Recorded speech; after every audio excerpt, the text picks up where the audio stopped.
generations.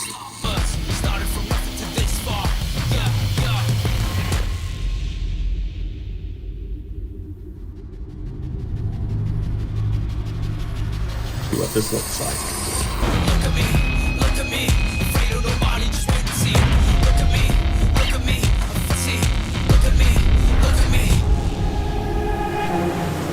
White on red looks really good.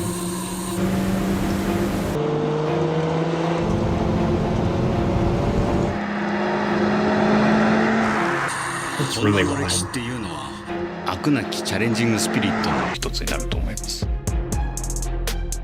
運転している時も車を降りて車を眺めている時もいつでもどこでもアルティメットスポーツを感じていただけるような Tiger car enthusiast looking back at it.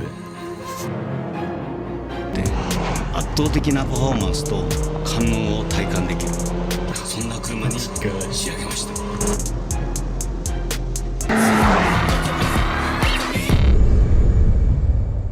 So what's up guys, welcome back to another video. Today I want to make a reaction to the new 2023 Civic Type R, or the king of hot hatches, and just see what it looks like compared to the last generation. Overall, I'll give you my opinions on how it looks, and I'll tell you right now, it looks a lot better. But hopefully you guys enjoyed that genuine reaction footage at the beginning of this video. It honestly was not as much as I was expecting from Honda. It was basically just a little, marketing of their history of Type R, what they did to this car that differentiates it from the other Type Rs, and overall shows us the aesthetics of the new car, because there was not a lot of technical specifications released by Honda. So let's go ahead and dive in and see how it looked compared to the last car. So this latest generation of Civic from Honda is a lot more mature looking on the outside, and I think will age a little bit better than the last generation. A lot of people out there did like that last generation Civic, and it wasn't horrible. However, it was a little bit over the top for my taste. Although I will say it's almost too far swung the opposite direction of being too boring. However, here in the Type R trim, it looks spot on. So up front, you get similar design as the current Civic Si with just a little bit more flair. You still get the full LED headlights. Honda has removed the LED fog lights from the last generation Type R, so no more fog lights. Overall, you still get the red Honda badge, of course, for the Type R. You get the black grille and lower section, which gives it a very aggressive stance, along with a air curtain, air scoop to direct airflow around the wheel and tire. Overall, the front end looks very good, and I don't really have any complaints with the styling there. As far as the hood goes, you still get a functional air vent to extract heat from the engine bay. It's kind of a backwards slanted design, so it goes kind of flows with the airflow. So moving to the front fenders, I believe the front and rear fenders are widened to fit the 265/30 19-inch Michelin Pilot Sport 4S tires.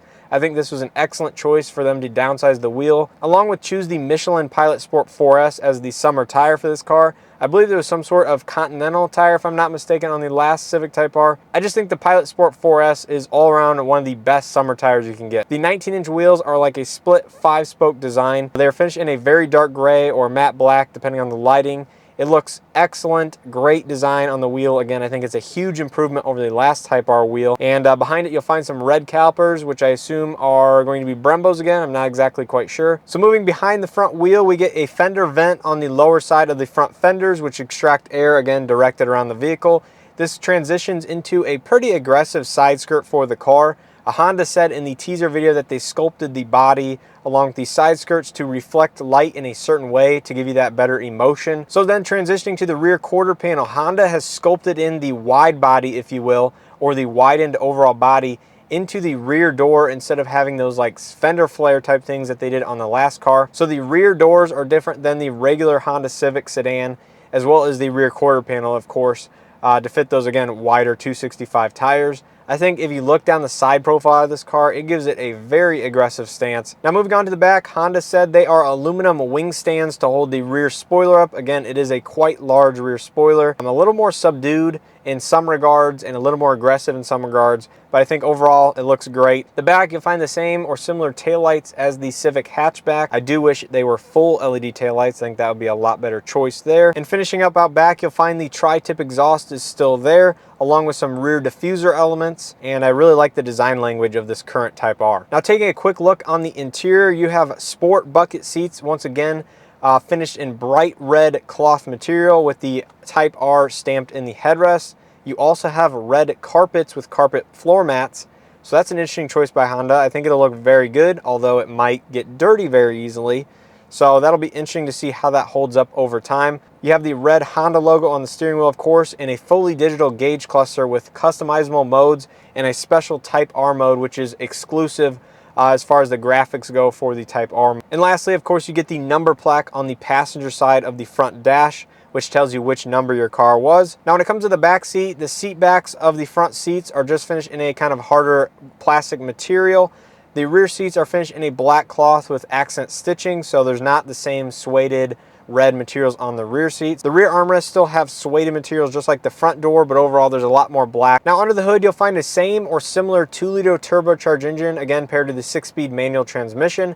Now, Honda claims this will be the most powerful Type R ever. If you know, here in the US, the last generation made 306 horsepower, and elsewhere around the world, it made a little bit more, between that 310 to 315 horsepower. So a lot of people are landing at that 320-ish horsepower for this new Type R. Again, I don't expect a huge jump over the last generation, but enough to claim that it's the most powerful Type R ever. Now, power is still sent to the front wheels only through a limited slip differential. A lot of people are complaining that's not all-wheel drive, but I would say Honda doesn't care because they know front-wheel drive can handle really well around a track and on a daily driver basis if you set the car up properly. So I don't disagree with them there. I think front wheel drive's fine. So if you know, the last generation Type R started around that $36,000 to $37,000 mark in the 2017, 2018 model years. And over the years, I believe it crept up as far as like $40,000 to $41,000 for the latest model year of the last generation. So I'm expecting it to somewhere be north of $40,000 to start. The Golf R is around $45,000 to $46,000, depending if you get the DCT or the manual transmission.